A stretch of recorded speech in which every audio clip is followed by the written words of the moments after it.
একটা শুধু আবু সাইদ নয়, এখন বাংলাদেশে শত শত আবু সাইদ তো বোধ করি। ঠিক এত মুক্তিযোদ্ধা, এটাকে ধুয়ে ধুয়ে আওয়ামী লীগের খাইতে হবে কেন? এটা সারা বাংলাদেশের, এটা তো একটা দলের নয়। আর চিন্তা করাই যথেষ্ট, কারণ বাংলাদেশে তারেক রহমানকে সরাসরি হত্যা করার চেষ্টা করা হবে।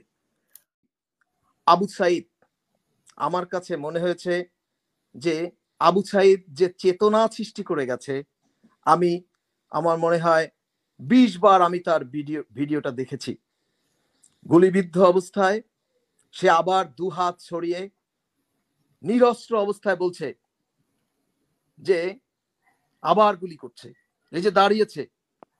আবু সাইদের ডেডিকেশন, কমিটমেন্ট, স্যাক্রিফাইস, এইটার সামনে শেখ হাসিনা বলেন, আওয়ামী লীগ বলেন, বা অন্য যে কাউকে বলেন, দাঁড় করানোর দুঃসাহস দেখানোই ঠিক না। এই জন্য ওনাকে অনেক সাহসী লোক মনে হচ্ছে। লাশের পরে লাশ, রাস্তায় রক্তের চতুর্দিকে বন্যা, এর মধ্যে কি বলে একটি প্রসেস কে সামনে এনে উনি আওয়ামী লীগকে যেভাবে ডিফেন্ড করার চেষ্টা করেছেন, এটা সত্যি আমি বলবো না সাহস না, দুঃসাহসের কাজ।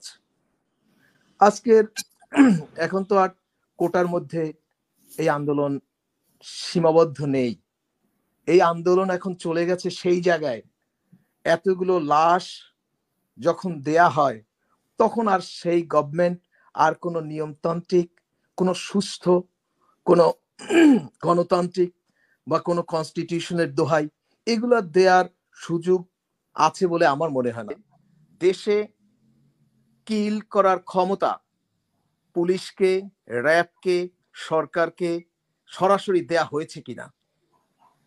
আমি আপনাকে একটা কথা বলি, শত শত আবু সাইদ এবং এই বাচ্চাদের দেখলে নিজেদেরকে আসলে পুরোপুরি কাপুরুষের বাইরে মাঝে মধ্যে ভাবাটা কঠিন। সরকারকে মিনিমাম লেভেলে ডিফেন্ড করার তো কোনো সুযোগই নাই।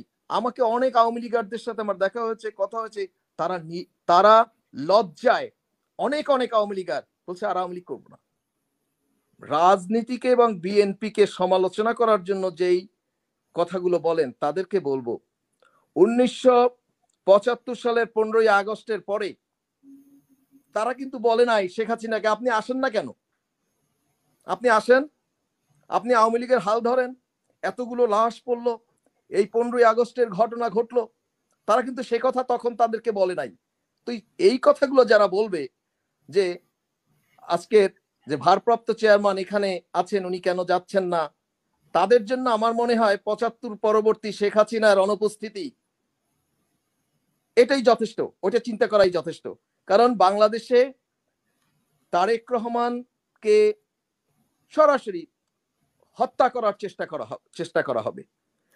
খালেদা জিয়াকে, এই সাথে আওয়ামী লীগও তো বলবে যে তাদের নেত্রীকে 14 বার হত্যা করার চেষ্টা করা হয়েছে, গ্রেনেড হামলা করা হয়েছে, এগুলো তো উদাহরণ হিসেবে আসবে। অবশ্যই আপনি বলবেন, আওয়ামী লীগের সেই কথাগুলো বলার পুরো রাইট আছে। আমি আওয়ামী লীগকে বলবো, শেখ হাসিনাকে বলবো, আওয়ামী লীগ তাদের বিষয়ে যা যা হয়েছে তারা সেই বিষয়গুলো বলবে, কিন্তু তাদের বিষয়গুলোকে বলে বর্তমান সময়ে এই হত্যাযজ্ঞকে বৈধতা দেওয়ার কোনো সুযোগ বোধ হয় নেই। এবং যদি কেউ এই বৈধতা দেওয়ার প্রয়াস পায়, সেটা হবে নির্লজ্জতা, সেটা হবে মানবাধিকারের চরম বিপরীত মানসিকতা, সেটা হবে দেশ বিরোধিতা। আজকের কোন জায়গায় চলে গেছে আপনার ছাত্র যাদের বাবাও হয়তো বা মুক্তিযুদ্ধের সময় কি বলে বা কোনো রোল প্লে করার সুযোগ নাই, তারা বলছে কে রাজাকার, কে রাজাকার, আমি রাজাকার, তুমি রাজাকার, কে বলেছে? স্বৈরাচার।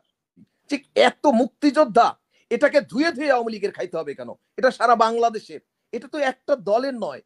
আর আজকের আমি আপনাকে যারা যারা আওয়ামী পন্থী বা সরকারের যারা যারা সুবিধাভোগী, মাত্র 1 মিলিয়ন সুবিধাভোগী আছে 18 কোটি মানুষের বিপরীতে, এদেরকে আমি বলছি 15ই আগস্টকে যেমন বৈধতা দেয়া যাবে না, এবং ঠিক তদ্রূপ এই হত্যাকাণ্ডগুলোকে বৈধতা দেয়া যাবে না।